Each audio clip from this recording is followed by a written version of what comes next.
Okay.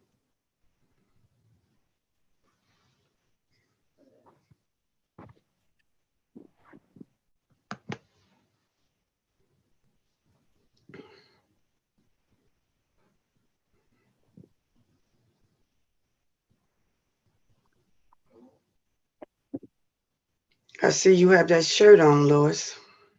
Yeah, got my Omega. Yeah. So what did your girl Irma have to say after the meeting? I will talk. I'll call you. Yeah, that's your best bet. Yeah. Okay, we are live whenever we want to get started. Okay. All right. I'd like to.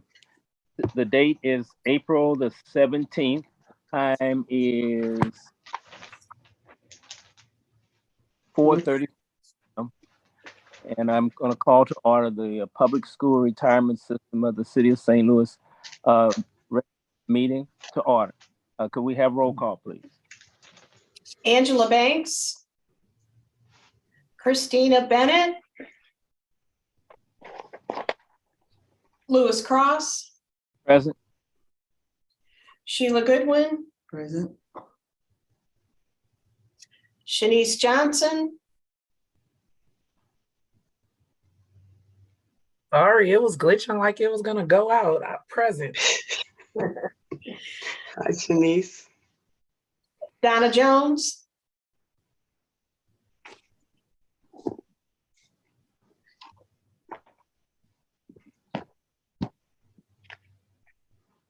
Yvette Levy, Here. Martel Mann, Present. Bobby Richardson, Albert Sanders, Here. Doris Here. Walker, Here. Angie Banks. Here. Okay. So we do have 9. So we do have a quorum. Okay. All right. We Gotta hold it. to the approval of the minutes of the last meeting. Mr. Chairman, before we do that, we wanted to make a change to the agenda. Right, So yes. we had that motion that we wanted to put up and do that first. Okay. I'm sorry, I forgot that quick. So Yeah, it's okay. So it's at number 1. okay, I'd like to make a motion to move that a report of the attorney after report of the executive director, and move unfinished business after new business on the agenda. Second. Do we need a roll call on that, Sue? We do. If there's no discussion, we can do that. Discussion? Okay. Roll call? Okay. Angela Banks, Yes. Lewis Cross, Yes. Sheila Goodwin, Yes. Shanice Johnson, Yes. Donna Jones,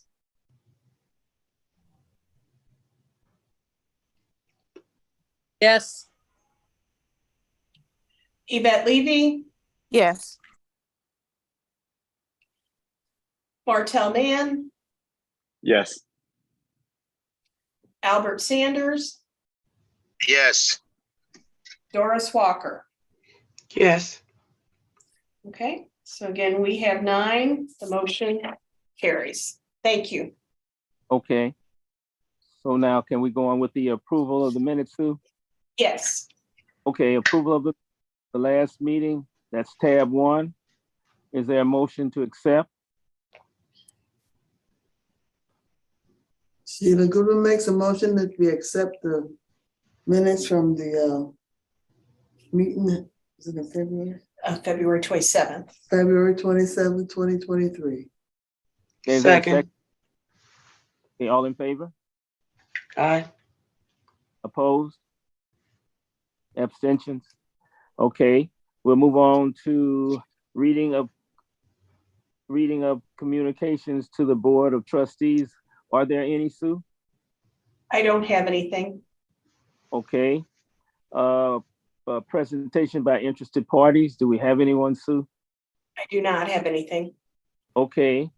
Consent agenda, approval of retirement and benefits, January 2023 and February 2023. Is there a motion to approve?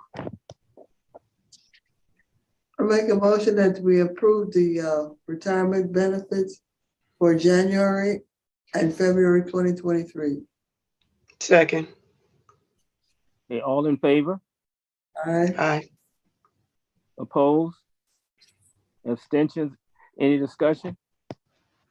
Okay, then we'll move on to approval of refunds and bills for February and March, excuse me, 23. Is there a motion to approve? I make a motion that we approve the bills of February and March 2023. Second. Okay, all in favor? Discussion? Okay, all in favor? Aye. Opposed? Okay, Sue, do we move on to unfinished business? No, we moved that, so it'd be report of the chairperson. Oh, okay, I'm sorry. Okay, I want to share with the board member, I attended a luncheon for the retirees, St. Louis Public School retirees luncheon. It was held, what was that, the 11th, Doris? Yes. Yes, and it was at the at St. Stanislaus on 20th Street. And at the luncheon, I discussed some of the information that had been provided. And one of the things that I discussed was that the union has negotiated a package with the St. Louis Public Schools that if retirees wanted to come back to work, they could come back at a fee higher than it was in the past. And it was, I think, $400 for PhD and on down, $375 for Masters plus 30, $350 for others, and $325 per day for retiree in critical need areas, and it would not impact on the pension. And critical areas, because of the shortage of some critical need areas, they have need for some instances. They has even extended the time that you can work because of the critical need. I discussed that. With, the 13th check,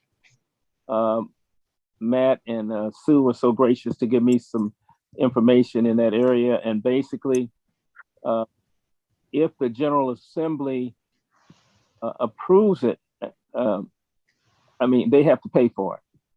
And they're talking about a one-time 13 check for between $2,000 and $4,000 for all 4,200 members of our board. And, but again, it would be the General Assembly would have to pay for it out of state funds. It would not come out of our funds.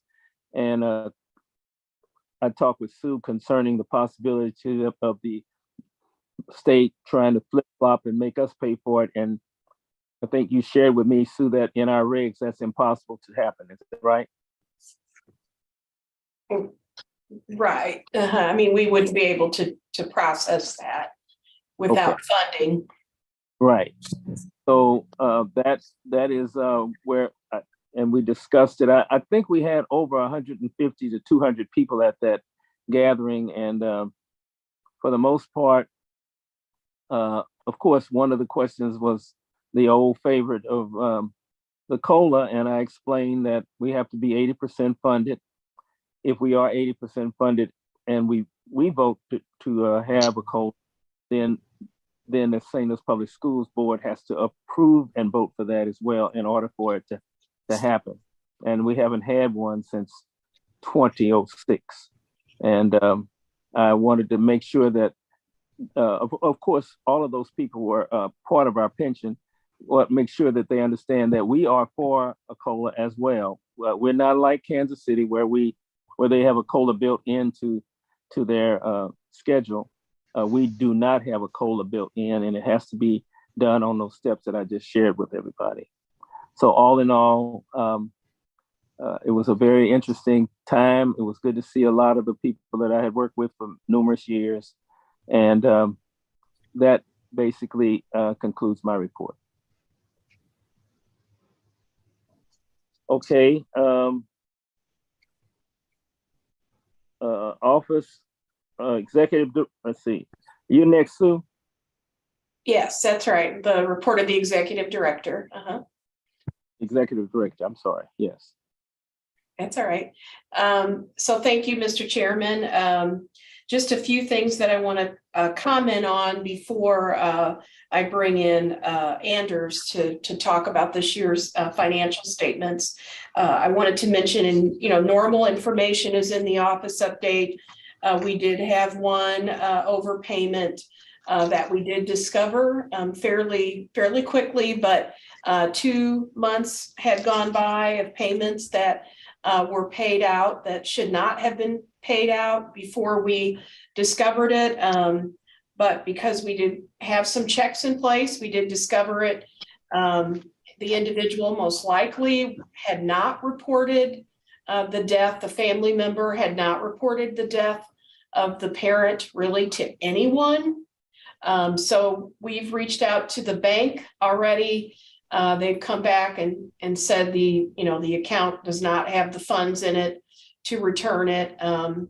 We are looking at a fraud claim with a US Bank because we believe, there was fraud involved. So just wanted to let everybody know we did have that overpayment. It was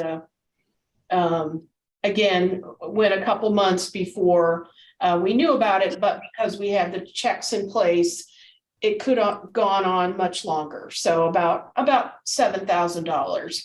And perhaps, working with US Bank, we might be able to recover that. But just wanted to make everyone aware of that situation. And then also I wanted to mention that we have a number of conferences coming up that the trustees can attend in the month of July. I have those listed on the office update form as well.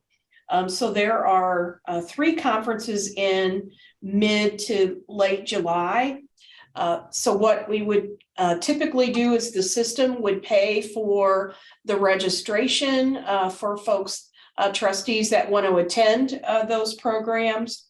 So I'm just asking if the trustees that are interested in attending, and I've already heard from a couple trustees who have said that they plan to attend one or so of these conferences. If you could let me know by May 15th, if you want to attend one of these July conferences. The October conference will come around later. But if you would let me know by May 15th, I'll send out a reminder email beginning of May or so.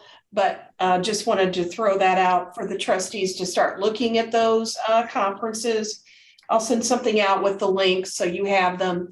But if you're sure that you're going to go, if you could let me know so we could start processing those registration payments by mid-May.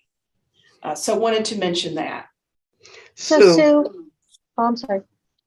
what is the minimum, not the maximum, the minimum of these conferences you could attend?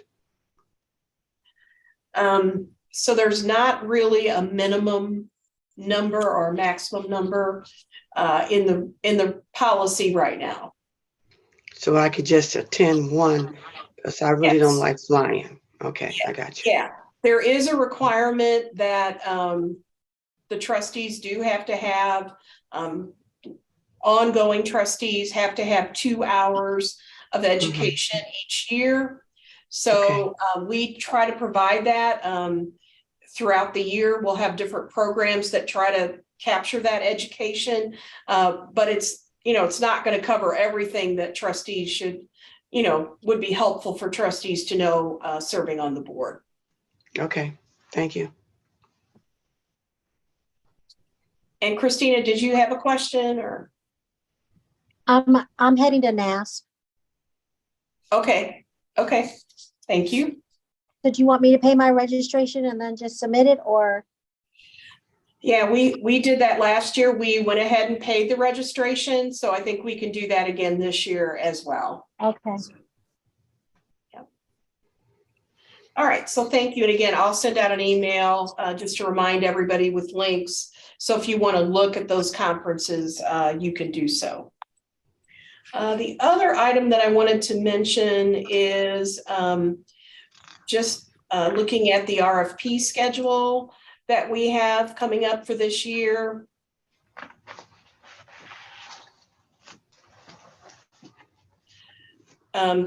So we'll talk more about the custodian at the investment committee meeting on Thursday, but that is on the agenda for this year. We also have the legal for this year. We've talked about that previously, and the technology one. Now that one might need to go a little bit later. I'm doing a little research on, you know, when our agreement ends there, but so the legal one is for this year, and I did include in the packet, I did include a schedule so you could see kind of a timeline that I'm proposing for the attorney schedule.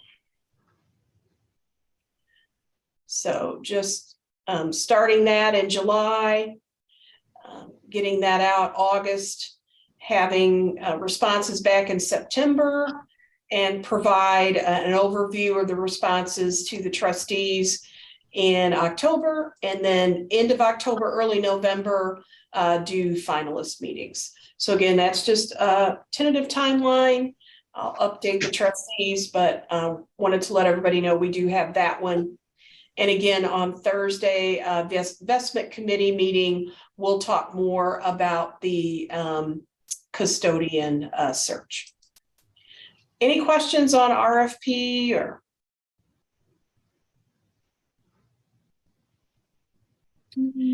All right. So then the next thing is I wanted to introduce Jeannie D and Sarah from Anders. As you all know, they are auditors and have served as auditors for the system for several years now. And they have recently completed financial statement and audit report for the system. So they are here to give an update. And Jeannie, I'm going to turn it over to you. You should be able to go ahead and share your screen with everyone. Okay, wonderful. It looks like I do have permission for that. So thank you, Sue. Good afternoon, everybody. It is really wonderful to see you all again. As Sue said, my name is Jeannie D. I'm very proud to be the auditor for the audit partner at Anders CPAs and Advisors for the system for its 2022 audit. So we thank you very much for the opportunity to continue working with you. I would be remiss if I forgot to say hello from Tom Helm. I haven't seen Tom in a long time. He usually comes around the office at some point during busy season. His son, Tom Jr. is still a partner with us. And so, but I know he would want me to say hello on his behalf to all of you. And then Sarah, as Sue said, is also with us. Sarah Aloisio was the senior audit manager on the engagement this year. We had a very good, clean audit process in working with you. I'm going to share my screen and show you the report. It is right now in draft form. I think in some years we've been able to finalize for this meeting. We anticipate finalizing tomorrow.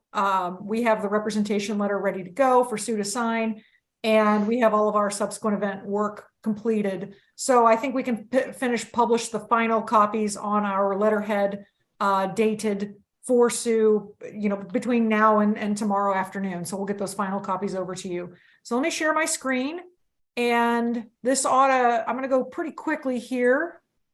Hold on just a moment. Okay, and you should be seeing public schools retirement system. Is that Sue? Yeah, Give me we a can thumbs see up. it. Okay, wonderful. Let me scroll down to the first page of the audit report. You all may remember that last year we made some changes to the auditor's report. So this year, thankfully, there are no significant changes to the way the report reads or what it means. Last year was the first year that we moved the opinion to be first, and we expanded the language about management's responsibilities and auditor's responsibilities. So there's been no significant changes to the way this auditor's report will read for you all. But basically, we're stating that in our opinion, the financial statements referred to above present fairly in all material respects the net position of the system as of December 31st of 22 and 21, and the changes in its fiduciary net position in accordance with generally accepted accounting principles. This is a very important piece because it means two things. It means there are no material departures from generally accepted accounting principles in this report. And it also means that we had no problems performing our audit. In other words, the scope was fine. We could perform all of the testing work that we needed to in order to get to this opinion. So that is the highest type of opinion that the system can receive from its external auditors. So I wish to congratulate you on a successful audit again this year. A couple of other things to highlight. These are your financial statements. They are your representations to the constituents of the system. And it's important because even though we help you and assist in preparing this full report, this full set of financial statements, they're really your representation. So it's the responsibility of management ultimately for everything that comes past our report. In performing our audit, we went through this a lot last year, but I'll just remind you, we have certain responsibilities under generally accepted auditing standards to exercise professional judgment and skepticism, to identify risk. In other words, we do a risk-based audit. We don't audit everything. We're not going to be there all year long, but we're going to perform sampling and testing, examining on a test basis, things that we have identified as higher risk to the system. We also look at your internal control structure, but the purpose of that is not to give you an opinion about the effectiveness of internal control. We don't do that in the private company or private market in the United States. So and that's not changed from prior years. That's always been the case. We will give you some best practice recommendations, and we'll talk with Sue and Terry about some things that we see other systems of this size that are doing from a financial accounting and reporting perspective that may be helpful. But we have not put anything in a letter to you with respect to significant deficiencies or material weaknesses.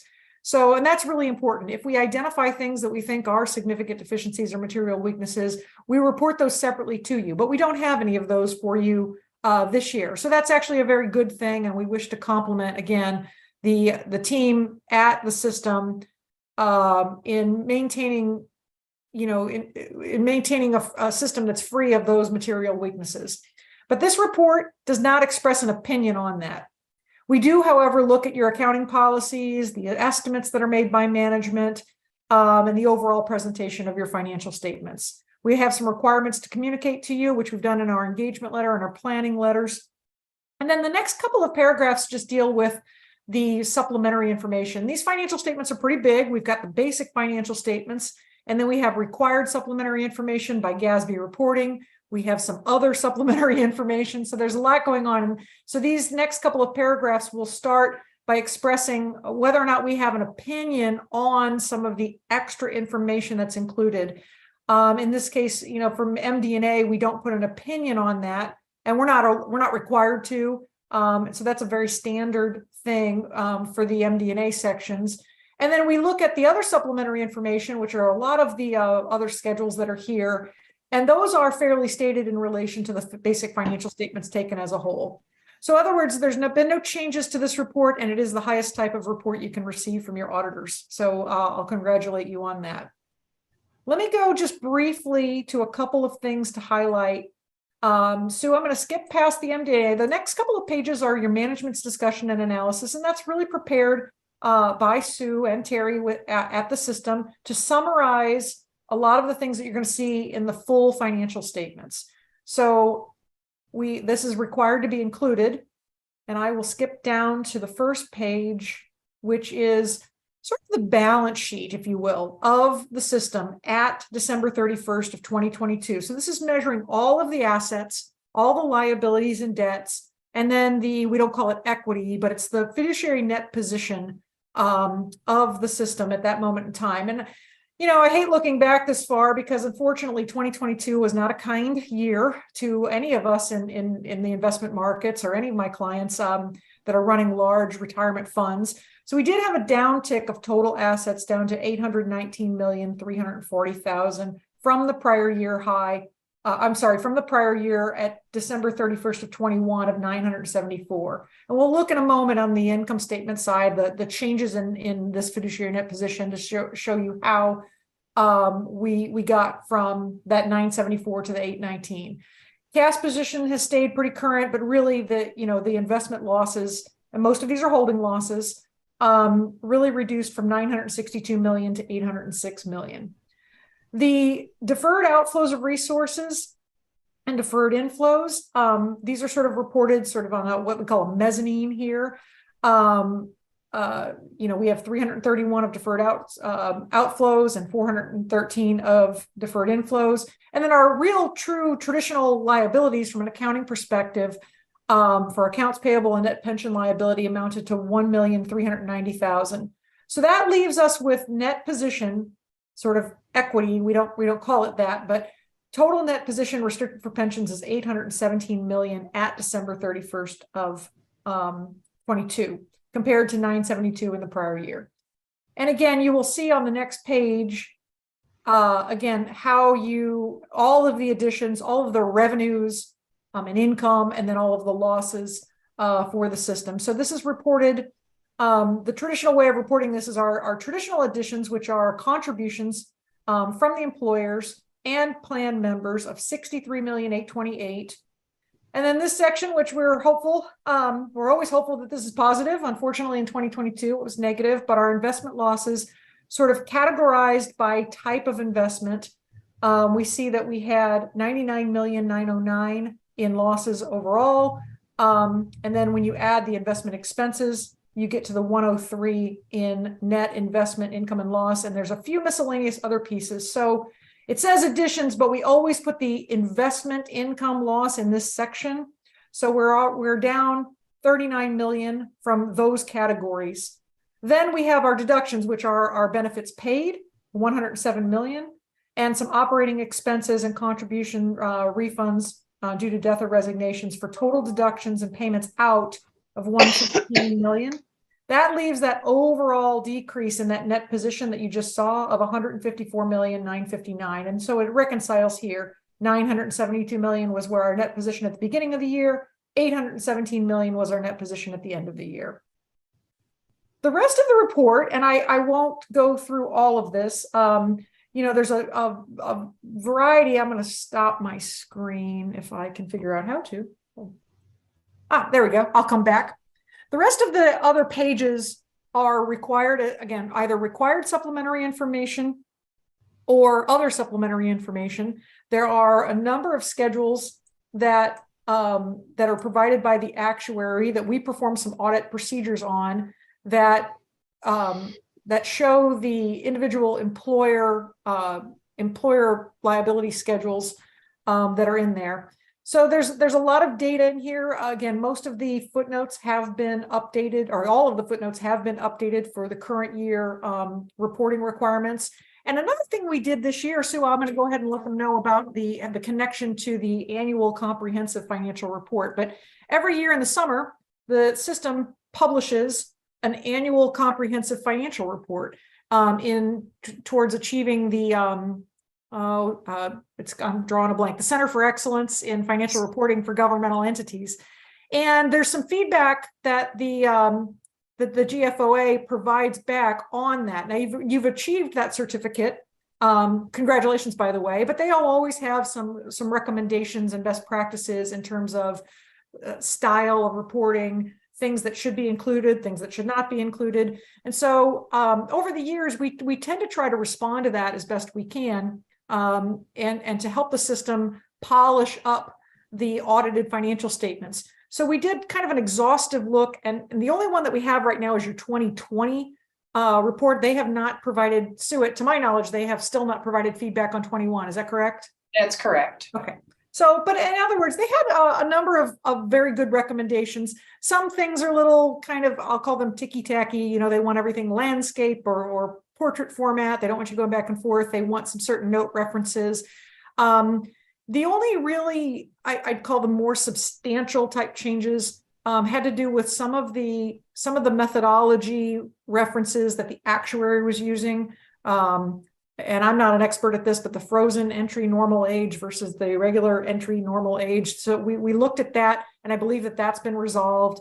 And there's a couple of things in the required contribution, and it seems like semantics, but it's not actually semantics. There's a very particular difference between an annual required contribution and a required annual contribution. And I'm not seeing Sarah on here, but she's on here somewhere. And yeah, Sarah's here. Okay, great. Sarah's maybe more of an expert at this than I am, because I'm thinking, how can that be two different things? But we looked into it, and we did decipher sort of what their recommendation was getting to. So we have actually incorporated all of those points into the report and into the financial statements for you. So we're very hopeful that that'll resolve any pending recommendations that you get. And, you know, they may have some new things coming out next summer or with the 2021 report. And of course, we'll take those as we get them. But we really believe that you should be in a good position to achieve that certificate again in this year and going forward.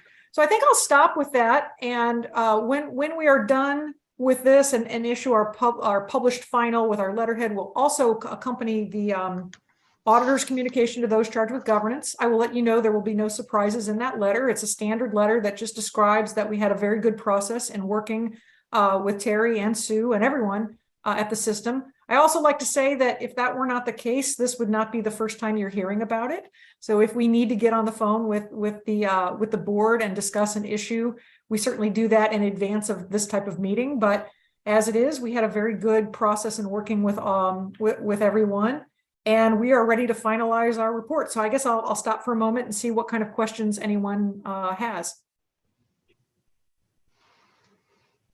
I don't have any. It's very thorough. Thank you, sir. I appreciate that. But I've always been very appreciative of you all and your service. And Tom has done, I've dealt with Tom for years, and it's always been impeccable.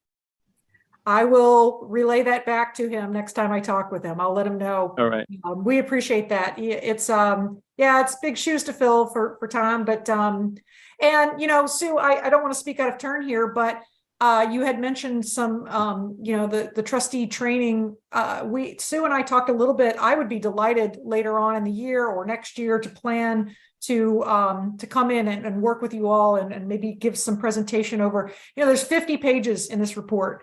And Sarah and I really understand all of these footnotes, disclosures, and all of the things that generally accepted accounting principles require, but it's a lot of data. And if you would like, we would be happy to put together, maybe a little primer on how we approach the audit, what are the things that we do sort of in the details, and how it translates into all of these footnotes, disclosures, and this 50-page report that is produced. I'd be happy to provide some feedback or some guidance for you guys later on in the year that maybe helps round out the education there.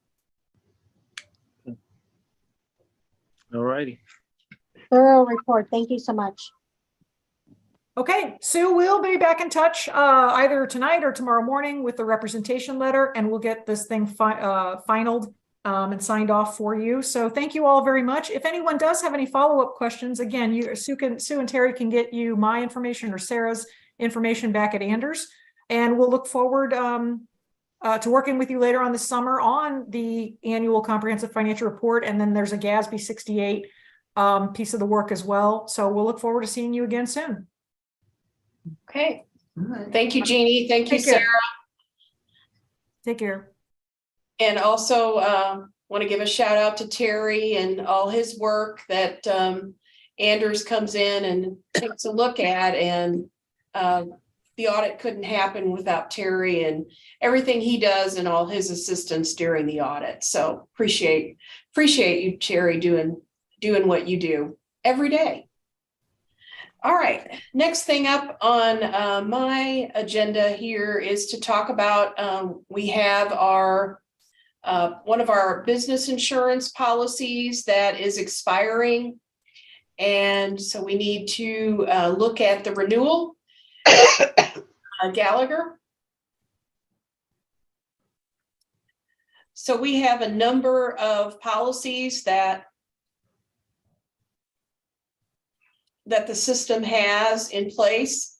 And one of those is the crime insurance. And this covers like what it sounds like, anything the system faces a loss because of crime. That can be forgery, it can be employee based. It typically has a little bit of a component in there related to cyber, but there's not typically any overlap between our cyber policy and this policy. So this is one of the policies that we have in place. So right now, Gallagher, who handles our business insurance, they took a look at the renewal from Travelers, who is our current provider. And so they came back with a renewal, essentially no changes to the policy. The only thing that Gallagher is recommending is that we kind of time the crime policy into the same time period as the fiduciary policy.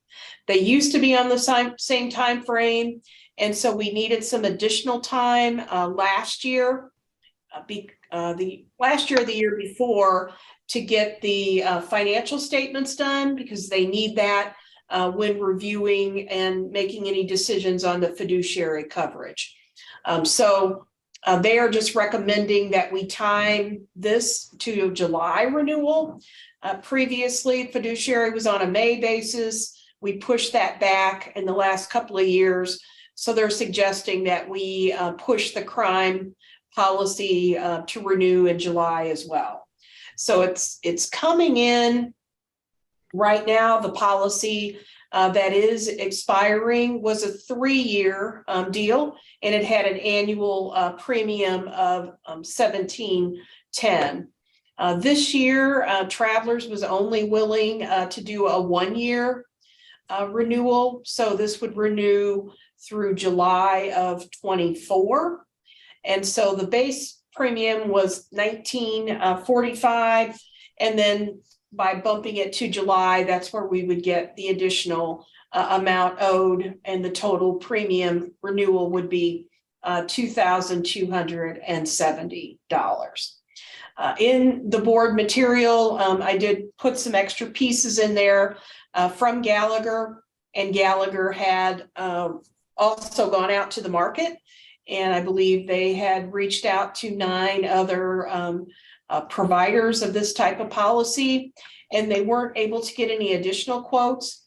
And that really is because our policy value is smaller than what these other entities were looking for. Most of them have a $5,000 premium minimum before they would write a policy. Obviously, the premium that Travelers came back with was much less than that. So Travelers is willing to renew. It's about a 14% increase. It's just a question of, bumping it to that July date, so we can, kind of sync the crime and the fiduciary up. The fiduciary, they also do look for the financial statements. So, it would be helpful to have those two together. So I'll pause there and see if there are any questions on this policy. Sue, you said that we're going to stay with Travelers and adjust it so the policy so that it's consistent with the other policy. Can you explain that again? Yeah, so it'll just renew on the same time frame. They Okay. used to, the crime and the fiduciary policy used to be at the same time frame.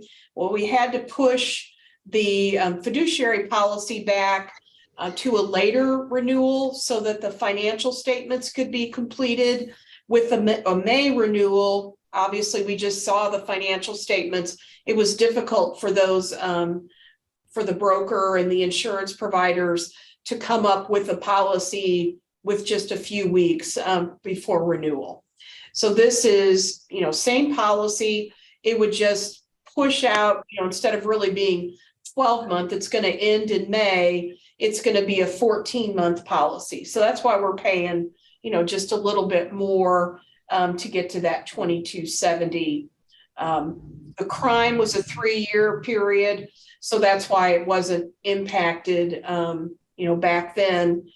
Things, I guess, pre-pandemic, things were not quite as tight on the renewals for these policies, but now with the pandemic, that renewal, they're scrutinizing everything a little bit more.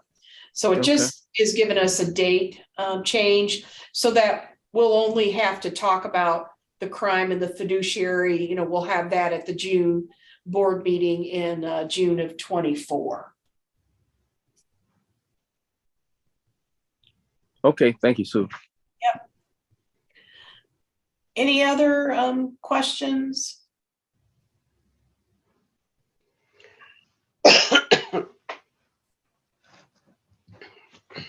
So I do have a motion. Let me position here for you.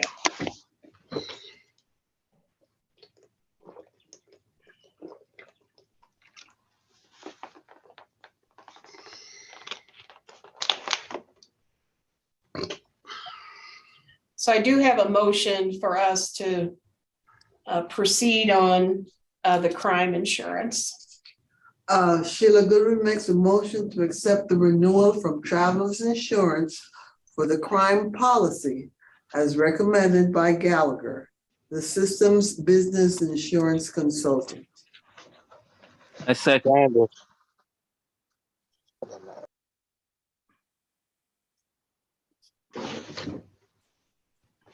Okay, is there any discussion? Questions? Okay. Mr. Chairman, would you like me to do a roll call? Oh, yes, I'm sorry, Sue. Yes, roll call. Okay. You took the words right out of my mouth. Angela Banks, Yes. Christina Bennett, Yes. Louis Cross, Yes. Sheila Goodwin, Yes. Shanice Johnson, Yes. Donna Jones, Yes. Yvette Levy. Yes. Martell Mann, Yes. Bobby Richardson, Yes. Albert Sanders, Yes. Doris Walker. Yes. Right, so we do have 11. The motion carries. Thank you for that.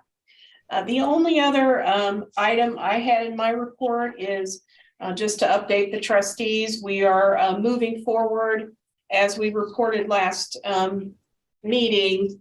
Dawn Waters, our insurance specialist, is retiring, and we are moving forward on filling that position when she is retired. And so, we've got, I think, made pretty good progress on that and hope to make a decision pretty soon. My only ask of the trustees is I think it would be helpful if we had Dawn come back and provide just some very limited training with the individual over different periods of time when we have, open enrollment or, different activities like that. So I think, looking budget wise, I think be able to fit it in the salary budget, but just wanted ask the trustees, looking at no more than 10 days to have Dawn come back and spend with a new person in that position. Again, not, no more than 10 days. It could be less than 10 days. Believe it would fit in the current budget, but just wanted to bring that up. So I do have a motion, but seeing if the trustees have any questions on that. So when is Dawn's last day? She is leaving on the 28th of April is her last day. How many So- candidates? So, go ahead, Al. Is there a compensation for those up to 10 days, or is it per day? Or is it just, she's just gonna come in and volunteer? Yeah, it would be compensation. Yeah, that's what I'm saying. It would fit in our salary, current salary structure if we just continued, at the same rate of pay that she has for those 10 days. My question is, do we ever do, or have we entertained some cross training so that when people are not available for whatever reasons, that we don't have to have people come back to do just this? Yeah, I think there is some cross training in place. There are individuals, that do things like when Dawn is not available, we do have, staff that can respond to some basic questions. And again, she's left some great procedures. She's already, worked on those. Just felt like it would be helpful if she could, come back and, spend a little one-on-one time with a new person. Question, Sue. Let's see. So Dawn's last day is the 28th. Yes. Do you anticipate having a new person on by that time? Probably not in that role. No, obviously that's, end of next week. So we'll have a little bit of a gap. Okay. I guess what I'm leading to is that when that person is hired, would that be the time that Dawn would come in initially to kind of transition that person, or would you make the determination if and when? Yeah, so I think, we just see how things go. And if we see like it would be helpful to have Dawn come in and, do some one-on-one, then we'd have that ability to do that. Okay. So again, that's what I'm saying, 10 days, but no more than 10 days. We, might not use that at all, but just wanted to have that option available. Okay, thank you. Okay, and so those 10 days would not be all at one time, right? It'd be throughout the year? That's right. Because we have, as you all know, open enrollment that occurs in, October, November timeframe. It might be helpful, during that time to have, her back for a couple of days. Again, other periods of time as well.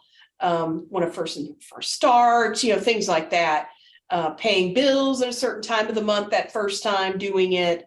Again, just wanted to have that option available. Okay. And I guess my question is a follow-up to her, to Ms. Richardson, Trustee Richardson. Is it 10 days total or 10 days at a time? No, it would just be 10 days total. Okay.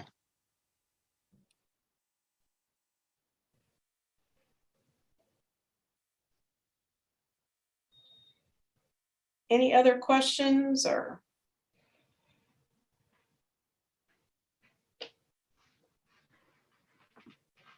For me, just another comment about the training, because what if someone wasn't willing to come back? Like maybe I'm retiring and I'm moving from St. Louis, so I can't come back.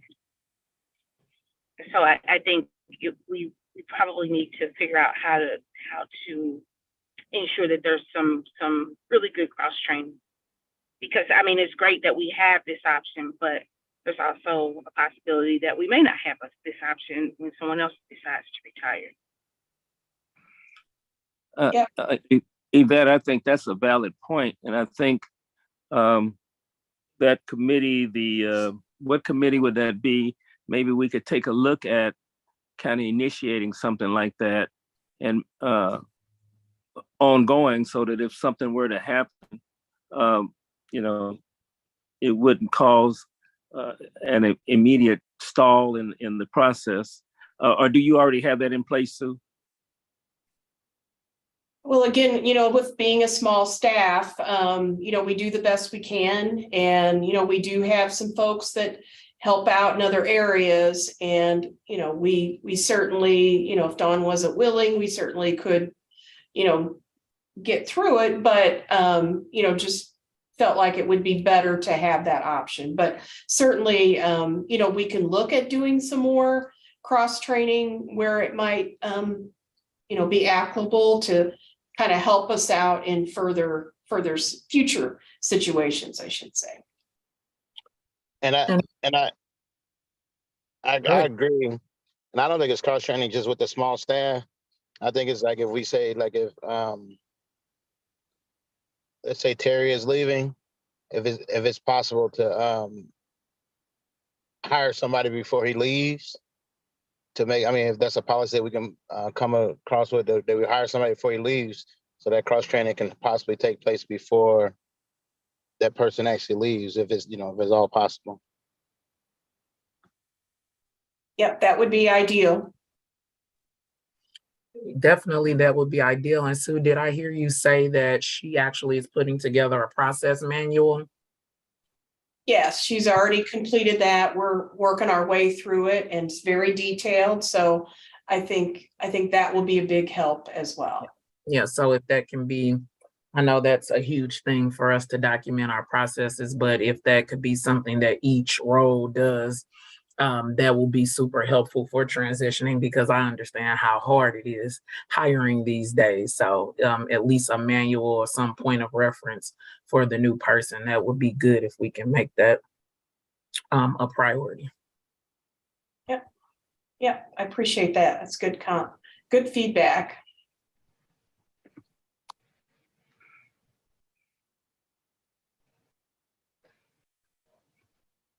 Okay, are we going to do the motion for that, Sue?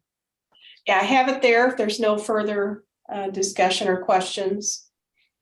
Okay. I make a motion to authorize an incumbent insurance benefit specialist to work no more than 10 days as needed after retirement to assist in providing training. Richardson, second.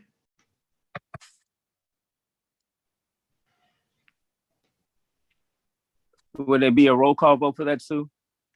Yes, if there's no discussion, I can. I did have one question in this motion. I didn't see where it addressed the benefit package. Does that need to be in there, or are you going to just stay consistent with whatever she's making now based on per day for 10 days? Yeah, correct. To be current compensation. Yes. All right then. Roll call. Okay. Angela Banks. Yes. Christina Bennett.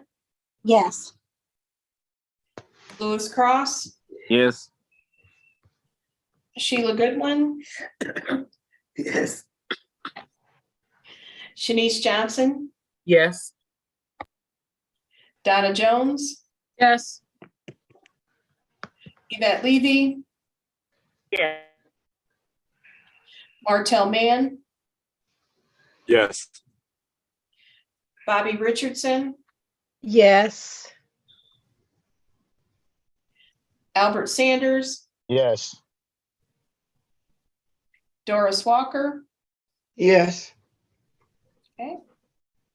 So there are 11. The motion carries. So thank you very much for that. I think that concludes my report. Thank you, Sue. We'll move on to the, do we have a report of the investment consultant? We do not, but we did make a change to our agenda. So we do have a slight change to our agenda. That's right. Okay, then I can move on to the next one. No actuarial report either. Only thing that I will mention on the actuary report is that we had wanted to have a training session for, before we have the valuation report in June. So I will be in contact with the co-chairs and the trustee business committee co-chairs that handles education to try to put something together before that valuation report. Okay. So I think we actually had moved the report of the attorney Yes. Above the other items. Okay. So at this point in time, we'll move to have Matt do his report, the legal report.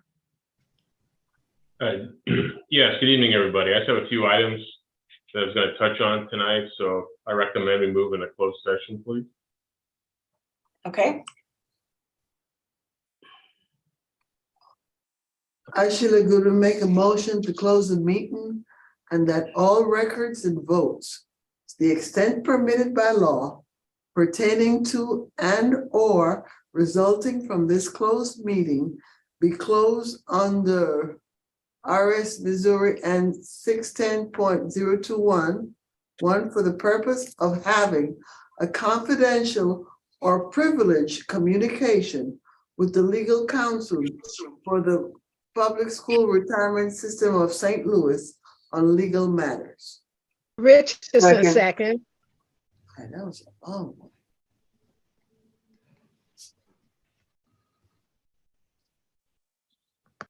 Okay.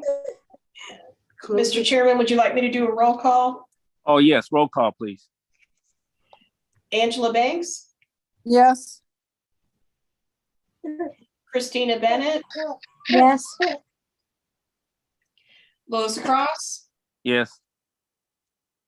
Sheila Goodwin? Yes. Shanice Johnson? Yes. Donna Jones? Yes. Yvette Levy? Yes. Bartel Mann? Yes. Bobby Richardson? Yes. Albert Sanders? Yes. Doris Walker? Yes. Okay. So we do have 11. The motion carries. Let me do just a few items.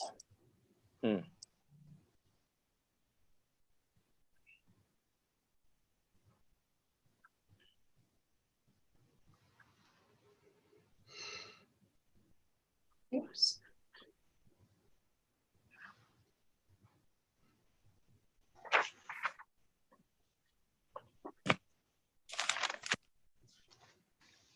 All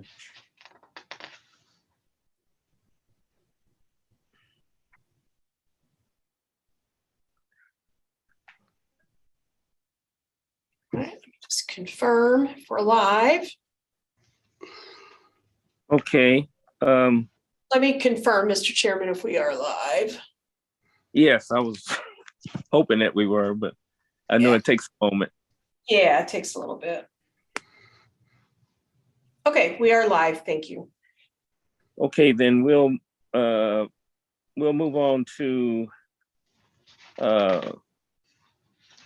is that the report, Sue? Reports of the committees, yes. Yes, reports of the committee. I'm sorry.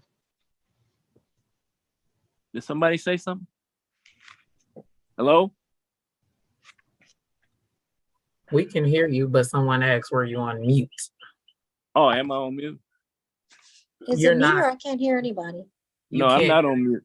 Christina. Okay. Let's see. Benefits committee. Is there a report? That's No, me. no report for the benefits committee. Okay. Trustee business report. No report. Do Okay. you have fathers Investment, for tomorrow? investment committee report. Investment committee report. Christine's on mute. Yes. Mhm. I would say, we have no report except our meeting is on Thursday, or the Thursday the 30th. Okay, yeah. Our meeting is actually this This Thursday. Thursday. This Thursday. Right. This Thank you, Thursday. Al. The 20th. The 20th.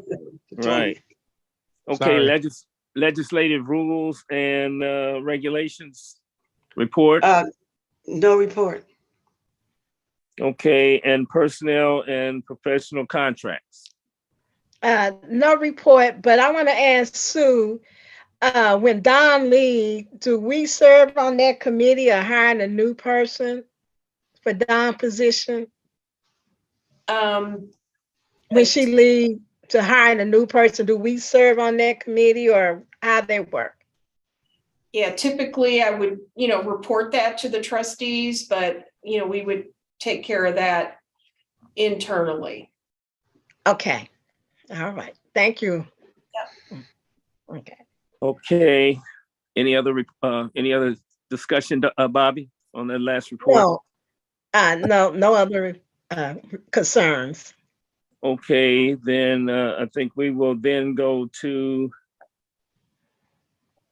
where are we, Sue? Unfinished business? New business. I'm sorry, new business. Do we have any new business? I think you said you didn't have any. I'm not aware of any new business. Okay, then we go to unfinished business. Yeah. Okay, so and then this, Sheila, unfortunately, if you could step out again, yeah, because we'll do the vote.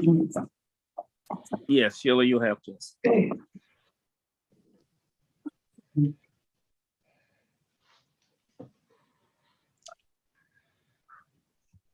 Okay,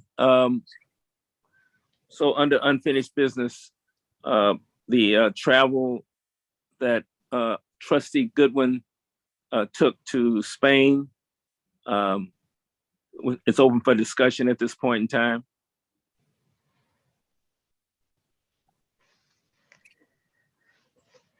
Was there any discussion about the travel? You had a chance to review it.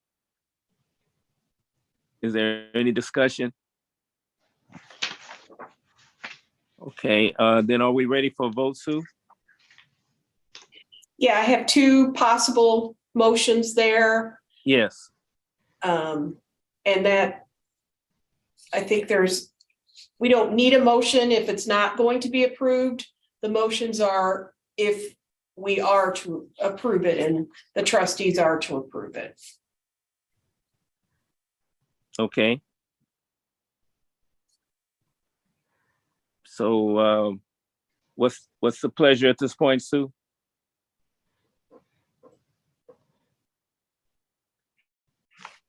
Hello? Well, if someone wanted to make a motion to approve it, those are the two motions, but we don't have a motion if the trustees don't want to approve it. Okay, then, so hearing no motion, then what do we do at this point? Shouldn't we make a motion not to approve it?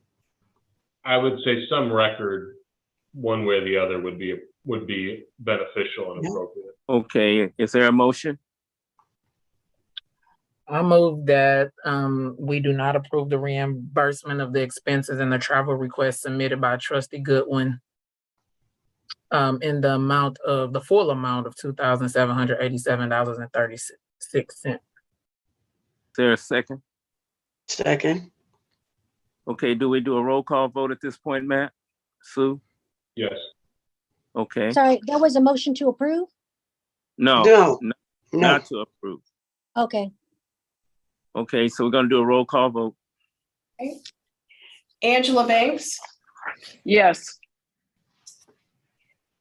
Christina Bennett? Yes. Lewis Cross, I'm going to abstain. Shanice Johnson, Yes. Donna Jones, Yes. Bobby Richardson, I'm gonna abstain. Albert Sanders, Yes. Doris Walker, Yes. okay, so we do have 6, so the motion does carry. Okay. All right. So I think we're ready for adjournment at this point, Sue. Yep.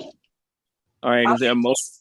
You get Sheila She gotta back? get, yeah, she'll get Sheila back.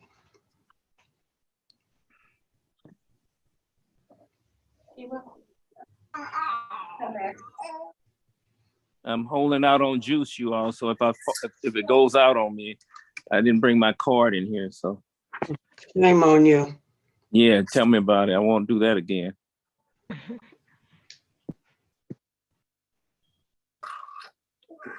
Is Sheila back? Yeah, she's here. Okay, Sheila, the trustee. Is she back? Okay, I see her now.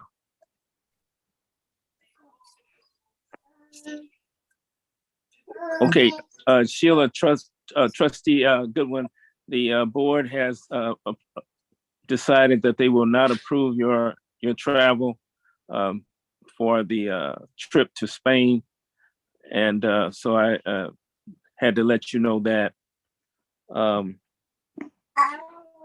So let's see. Is there? I mean, so I think other than that, is there a motion to adjourn?